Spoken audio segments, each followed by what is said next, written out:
putty knife is just too flexible and not really heavy enough or strong enough. The blade bends.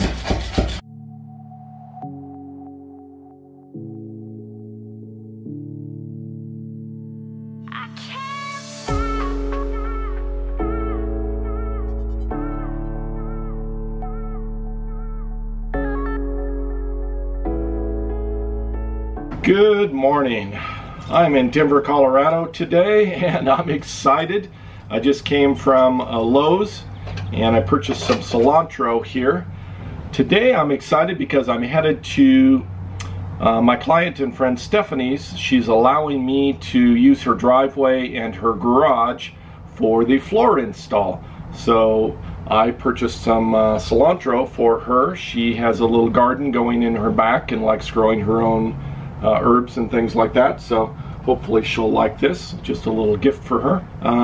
So I'm going to be headed over there, and the plan is to remove the existing subfloor that I put in I guess 6 or 7 weeks ago at my sister's house, and to put in this new vinyl click and lock flooring, which you'll get to see here later in a bit. And I'm excited for this. This is something that I've been sort of stuck on for a few weeks, and happy to be moving forward this morning. I've arrived at Stephanie's house and getting set up here. I'm going to park at the end of her driveway and try to remove things, get the subfloor out, empty out the step van, and hopefully all this will go well. It's possible there's going to be some glitches in it. That's because there's the unknown of what's going to be involved in removing the subfloor. It looks like it's going to come up pretty easily, but who knows. Well, I've got everything emptied and I'm ready to start tackling the flooring and try to pull this out. It's a big empty space right now. This first sheet came out super easy. Just lifted up and it broke right at that seam, broke the foam. And you can see the adhesive stuck to the floor, and here on the back it didn't really stick at all to the foam.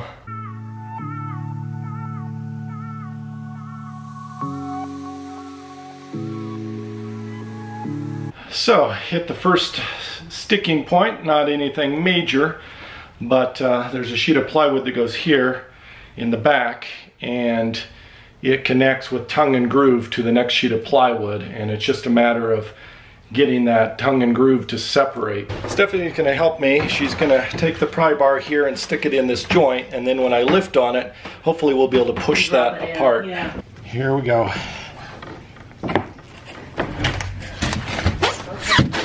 Okay. Do it again? Yeah, any place along there that we can get in would be great.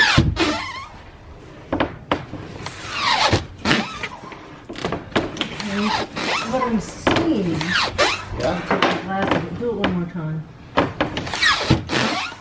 All right, success. All of the plywood and foam is out. You can see that it all stuck together pretty much intact. It's only just a couple of little sections that got torn up here, but mostly intact. And then in the back, I have the adhesive on the floor here that needs to be pulled up, and a few pieces of foam. I don't know how hard this is going to be to get up, but hopefully it won't be too difficult. It's the next project.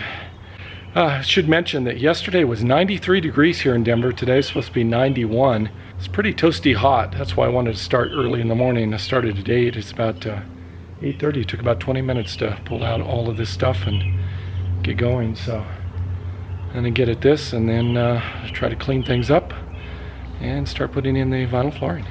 Oh, the scraping of this adhesive is going, it's going okay. It's not super slow, not super fast. I think it'll come up, probably will take 45 minutes maybe. So it's gonna be a little while, but it'll happen. Well, I think I've hit the first of my minor bumps in the road, roadblocks if you will, and that's pulling up this adhesive. I'm trying 3 different methods for pulling it up, all of which seem pretty logical to me, at least in the research that I've done, and none of them are really ideal. I'll show you what I'm doing. Number 1, putty knife. Okay, so I try the putty knife.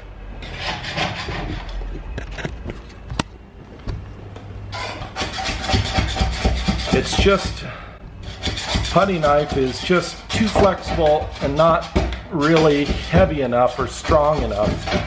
The blade bends too much and it's just slow, really slow.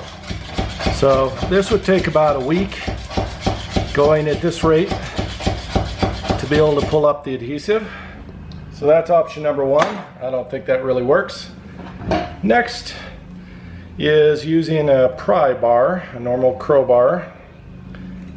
So downside with this, of course, is that I'm scratching the heck out of the floor, but before I bought this, the entire floor is just full of scratches, so I'm not really adding that much. Doing this comes up a lot faster, maybe 3 or 4 times faster than the putty knife.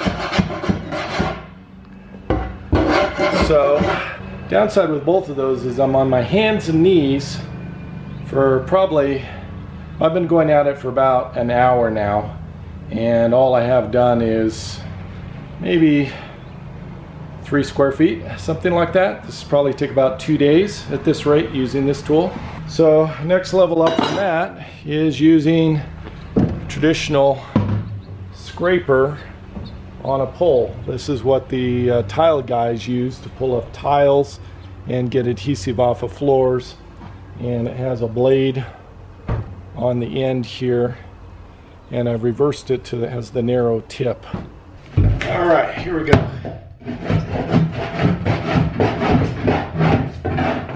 This pulls it up faster, but it leaves a residue on both sides here. This side doesn't seem to take it up at all. Maybe a little bit.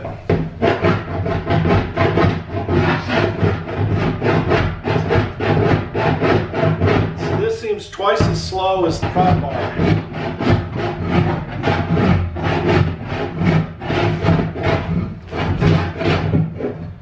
It leaves this residue here, and I'm going to have to go back and pull that up because it's just, it only pulls up the surface stuff. It doesn't get deep enough. Yeah, it just leaves it. So that's not going to work. Basically, what this means is that option 1, putty knife, probably 3 days.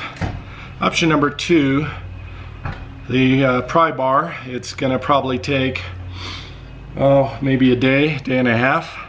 It's supposed to be 91, 92 degrees today. I don't want to be doing that inside of the aluminum box in that kind of temperatures.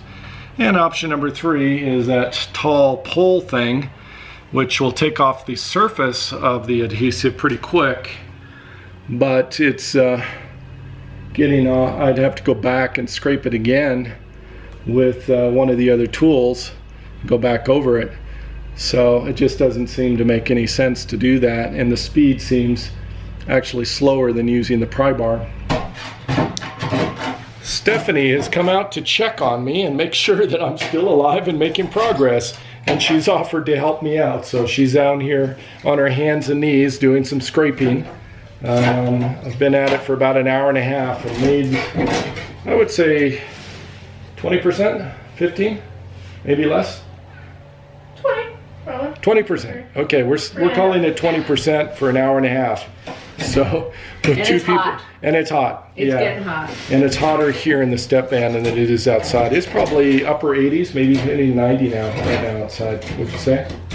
I could check. I didn't look at my. I've got an indoor-outdoor thermometer in the house, but I haven't looked at it recently. So. But it's hot. It's hot. Anyway, probably going to call it a day around noon and see where we're at and figure out what to do. All right, we're making some progress. We've been working for, I don't know, what, 2 hours? Something like that, 2.5? Yeah, you've been working for 2.5. I've been working about an hour and a half, hour and a half. So I think we're about a little over half, maybe 60% done with the floor. And I've been using the pry bar, crowbar, and Stephanie's been using just like a putty knife. Putty knife scraper. And she's got down some sort of system where she's able to get it under there and wedge, and it just comes up in strips. So some well done there. Some of them work and some don't. But yeah, so, it's good. It's way better than it was a few hours ago. Yep.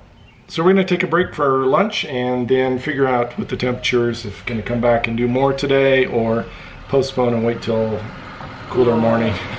So we'll have to see.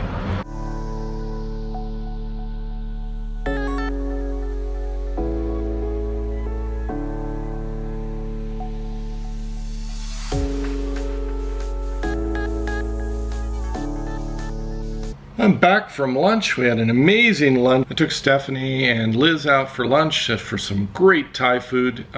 Absolutely fabulous. Best in Denver area, Boulder. I guess I'm closer to Boulder. I'll have to list the name of the restaurant down below. I don't remember it right now, but I highly recommend this if you're looking for some really great Thai food. We're gonna try to do a little bit more work. It's about 3 o'clock in the afternoon. It's 91, 92 degrees. Pretty warm out. It's like blistering in the sun, but I'm parked sort of under a tree here, and I've got the shade of the step fan, and there's a light breeze, and we're going to add a fan to that, and I think it'll be enough to be able to do another hour or so and finish up this, get the adhesive off. All right, I think we have everything done as far as the adhesive up. We're going to sweep it out and then look at seeing what's left down here, what things we missed and what things we still want to address, and clean it up a little bit more. And I might be, maybe I'll take a short break and then come back out and look at doing the flooring. Stephanie suggested that we wipe everything down, get it all clean. We're using some water and vinegar. Take just a few minutes, get the surface all prepped, and should be good to go. The time has come to install the floor. I've been waiting for this for weeks. All of the viewers want it, I want it, and it's happening right now. I want to explain a little bit about my theory on putting in the floor, so reduce the number of comments and number of questions here. Basically, these little ribs here stick out exactly 1 inch, and I'm going to have 1 inch of foam against this. I think I'll probably go with the polyiso foam instead of the pink foam for the side. So I'm going to do 1 inch, which brings it up just to the edge of this. The metal ribs here are still going to conduct heat and cold from the outside. So I'm going to do another little skin layer across that will cross across this gap here, and that will be another ½ inch. So it's going to be 1.5 inches from this edge. Down here on the bottom there's a piece of angle metal here, and it's about 1.5 inches from the edge of the wall. So I'm going to be able to put this flooring up to just to the edge of this, and at the flooring place they recommended that I have a 1/8 inch gap between the flooring and the wall so that this has room to expand. And there's a little bit of a lip on this. There's just a safety issue for the floating floor where it goes and meets the wall, and it needs to be able to expand so it doesn't buckle in the middle or bubble in the middle and have a rise, as I understand it. So I need an 1/8 inch gap on each side, just so that that doesn't buckle against it. It's about 5 or 6 o'clock in the evening, and I am just wiped from all the physical exertion and the heat today. We started into putting the flooring down, put in 2 or 3 planks, and I started making mistakes in my cuts and just guessing exactly where the pocket doors were and stuff. So I think I'm going to call it a day and start again when I'm fresh and not so wiped and tired. I think that'll reduce on the mistakes and allow me to go at it with a little bit more energy. So that's all I have for this episode. Thank you for watching. Savor the moment. See you next episode.